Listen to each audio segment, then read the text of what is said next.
It's a real honor and a privilege to be here. I'm going to begin by taking you through my journey and the experiences that have led me up to being the founder and CEO of Meshtel.com. I've taken the liberty of adding a few beautiful images for my own amusement. I hope that doesn't bother anyone throughout the presentation. That's a really nice polar bear. This picture is my experience going through school and university. This sums it up pretty neatly. School and university and college are places where you're told what to do and you have to follow rules. I was never good at that, so we did not get along. So I was very glad when that was over with. And as soon as I was done with that, I started my career. I worked in a series of multinationals and small and medium-sized businesses. And at first glance, my career looks very erratic, but the truth is I always had a plan. I always knew from the very first day, as soon as I graduated, I knew that I wanted to start my own business. I knew I was unemployable, and every choice I made throughout my career was made purely based on acquiring experience and knowledge that would help me launch my business later in the future.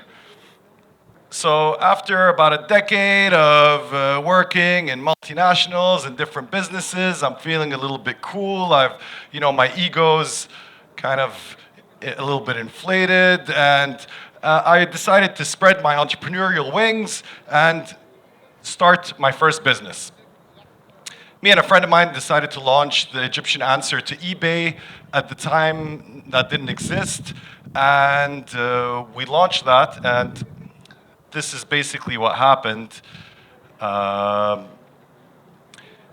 It didn't work. The wings didn't take the flight.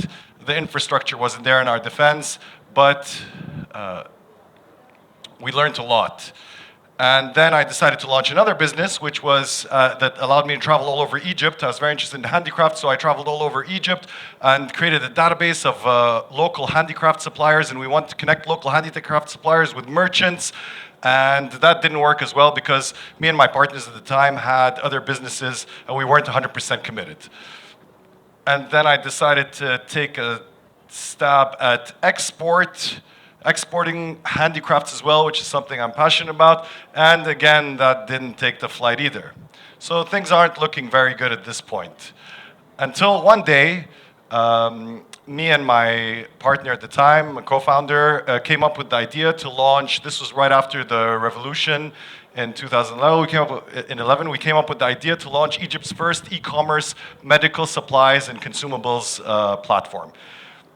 Fantastic job. We rented an office next to Al Asl Aini, where the market and the bazaar are, and we started cataloging all the medical supplies and equipment that are used in the market by specialization. We started making a lot of noise. We even attracted a few investors. And then this happened. For a series of reasons, me and my partner didn't get along. We couldn't see eye to eye. And the business went under. So at this point in my mind, I have all the skills and knowledge and I'm ready to launch my own business. But the reality is telling a very different story. And I started to worry. Dark clouds up above. I'm beginning to panic a little bit.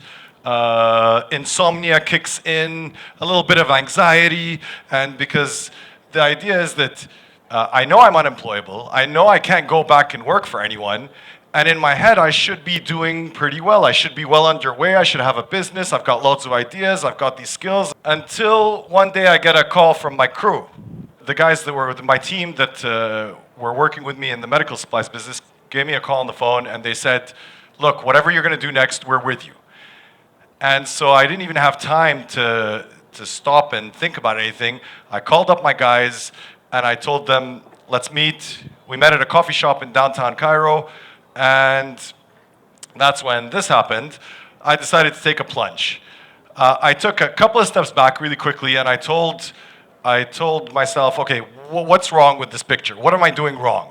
And I realized the missing ingredient was the passion. I realized that every step of the way I've done different things with different people, but I've constantly had to compromise, and for the longest time I knew exactly what I loved. And what I loved was plants.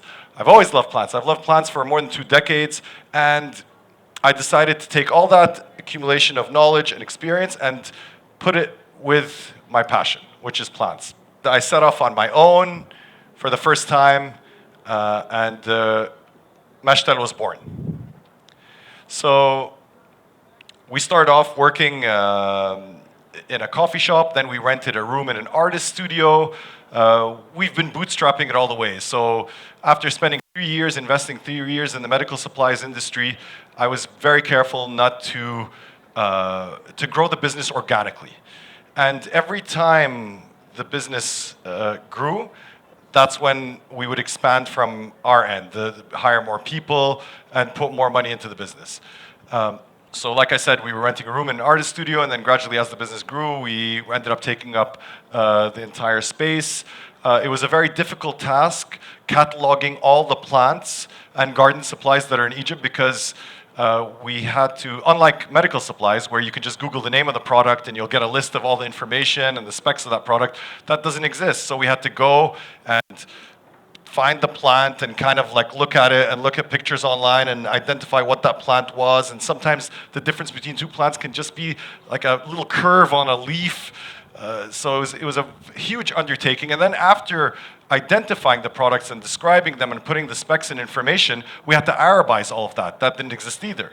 And then simultaneously, I built the site. I had to work with several developers and several designers until I found the right people that knew where I wanted to take the brand and also knew where I wanted to take the website in terms of user experience. And I want it to be really beautiful, and I want it to be a seamless experience, and I'm quite happy with what we came up with. We've been up and running for 2 years now. There's 15 of us today. We deliver in Cairo and in Alexandria. So we get the plants, we check for quality assurance, we package it, and then we deliver it directly to the customer. We're actually starting to raise, to start scaling the business a little bit faster today. Most things that I'm proud of is how we did this. We really bootstrapped it all the way. We grew organically, and we got to a point where we have a significant customer base, high retention, excellent brand recognition. A lot of times, most of the times when I go out anywhere in Cairo, people have heard of Mashtal, and I'm really enormously proud of that. And we did that. We spent, in the past 2 years, I've spent literally around 18,000 pounds on marketing. So how do we do that? That's the growth since we launched. As you can see, it's purely organic. And this is just a random picture of a boab tree, which I think is really beautiful. I'm going to quickly try to share with you guys some of the details, some of the ways that we did that, how we grew, and what we focused on. Love, as cliche as that sounds, love your product, love your customer, love every detailed aspect of that entire process. And also drink lots of coffee. Coffee is very important. Coffee is your friend. So we don't just sell plants. Very early on, I told me and my team, I've drilled it into everyone's head that works with me, is we're basically, it's an experience. You want to create an experience so that people really love your brand. And that's actually what happens when I do bump into people that have heard of Mashtal. I've never come across anyone that had a complaint. Everyone always says, Mashtal, we love Mashtal. And I love hearing it. Until today, every time I hear it, I'm just over the moon. Like I can't get enough of it. And the way we did that is that empathy is really important. So when we get a call from a customer, or when a customer makes an order and we're calling the customer to confirm the order, we really take time to curate that order as much as possible. Now remember, I mean, a lot of these things are aspirational. You're not going to be able to do this every single time, but we do try, and we will always continue to try. So you try to understand what's this customer's needs, what kind of a space are they looking to get plants for, and we try to establish a relationship with the customer. And then when we also focus on making everything as convenient as possible. So when does the customer want to receive the order? We try to work around their schedule. We try to make that entire purchasing process as beautiful as possible. And details. retail is detail. The devil's in the details always. So packaging, labeling, information online. We're actually in the process right now. A lot of people say the website looks great. In my opinion, it is great, but there's still a lot more we can do, and we're actually overhauling the website today in order to make it even more user-friendly and enhance the user experience even further. And another thing you have to do is you got to do whatever it takes. You really have to do whatever it takes. If you're going to be a business owner, that's always been my policy. If a customer wants to meet you at 11 o'clock at night, that's when you go and meet your customer. If a customer wants to meet just to have a chat about what kind of plants they're going to get, go and do that. Do whatever it takes. When we moved into when we had the entire office, at some point we didn't have enough money to get enough desks, so there was a bunch of artists in the office that we were sharing with. And they ended up leaving a bunch of wood in the office. We recycled all of that and made desks out of it. I mean, whatever it takes, really. This is a really nice quote I have. How beautiful it is to get up and go out and do something. We're here to fart around. Don't let anybody tell you any different. And that's absolutely true. So along the way, you got to also remember to have fun and enjoy what you're doing. That's about it.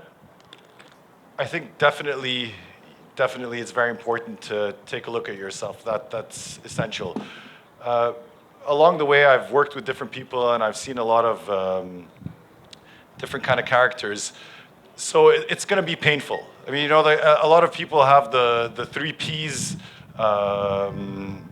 Some of them are pleasure and perseverance. My 3 Ps are pain, persistence, and pressure. Okay, and pain is the number one thing that you have to be prepared and ready to take. It's going to hurt every step of the way. Every day. I mean, we have a few sayings in my on my team. Nothing is easy. You're not allowed to say that something is easy. Nothing is easy. If you're going to do something right, it's going to require a lot of effort and a lot of hard work, and it's going to hurt. Every day you're going to take 10 steps forward, 7 steps back. Especially, I don't know what it's like. I've never worked anywhere else, but working in Egypt, it can be very daunting. So, you know, you're going to make progress in certain areas, and then you're going to constantly be facing hurdles. So you have to be the kind of person that is able to every day get up and just lean into it. And no matter what, keep moving forward. You can't blame anyone. If you're the kind of person that's gonna, every time something goes wrong, blame the country, blame someone on your team, or blame a partner, or blame any. The one thing I could definitely say is, if you're the kind of person that's going to run a business, then you're going to have to own everything that goes right and well, and everything that goes wrong. So yeah, you have to. There's a lot of self-reflection involved. I think it is very important to consider all of these things in terms of character, and yeah. Especially around bootstrapping for the last couple of years. You're a very well-spoken guy. You're popular. You could have raised money earlier if you wanted to. Can you tell me a little bit more about that decision to keep bootstrapping till now? So nobody had done what we've done before. So before we launched Meshtal, no one had sold plants. There was no formal garden retail brand in Egypt. So it was uncharted territory. So we were really getting a feel for the landscape. We were really getting a feel for what the best way to work with suppliers was, what the product is that's available in the market, and also, more importantly, understanding our customers and what their needs were. So we really wanted to take our time with that, and every step of the way until today the learning curve has been enormous. And we're still learning. But the knowledge that we have accumulated, we're now in the process of, we're ready to start applying that, whether it's to a new platform or to raise money and scale the business further. So you said the reason you started your business is because you already knew that you loved plants and you already Yes. had some knowledge Yes. of them. But there are like more than 3,000 types of plants, and Yes. you're starting here. How were you able to pick a team that was actually knowledgeable about that area, because I don't think it's easier to get that knowledge. And like you said, you Googled and everything. My team it was the same team that was working with me on the medical supplies business. So actually when I told them to come and meet me that day at the coffee shop, I think the expression on their faces when I told them we're not going to sell medical supplies anymore, we're going to sell plants, until today that the image, the expression on their faces is seared into my brain. They literally looked at me like I was mad, and they were convinced. They even argued. They said, "Nobody's. Are you sure? Are you okay? Are you upset because the medical supplies business didn't work out? Nobody's gonna buy plants online. Who would want to buy a plant online?" And I just looked them straight, that said in the eye, and I told them, "Look, you guys have to trust me. I've got a gut feeling. I know this is gonna work." And most of the people, again, because we're bootstrapping and we can't afford, to hire people with extensive experience or that have graduated from agricultural schools or that, or that have worked in, other similar businesses. So whenever we're hiring young people. We look for very specific characters. We look for people that are smart, that are eager to learn, and that are passionate. And that's what my team was, and that's one of the things that incentivized me not to take up. I didn't take a break when the medical supply business ended. I literally the next day I got up and I started Mashtal. They were young and they were passionate and they were fast learners. They did trust me, and I'm glad that they trusted me, and it's worked out. And just like they had faith in me, I also have a lot of faith in them. So it's very much a collaborative effort. It's a very democratic process. I mean, we're one team, so we make decisions together. Like we bounce ideas off of each other, and that's, I think, as a startup, as a small business, that's the only way to move forward. A lot of people go into a business. That's another thing, like to watch out for in terms of like your character and what you should probably avoid. So when you're a small business, I don't think there's room for like these hierarchical structures. You want to create an ecosystem where everyone is participating, everyone can help each other, and there's a lot of collaboration. So we were all cataloging products. We're all delivering products. Like someone that's in charge of data entry primarily lives in Sheikh Zayed. We have an order that needs to get delivered to Sheikh Zayed. Listen, on your way out today, can you take that order and get it delivered? And I'll take the order to At-Tamaya, and someone else will take it to Rahab. I mean, it's collaborative, it's trusting each other, and it's working with each other all the way. Thank you.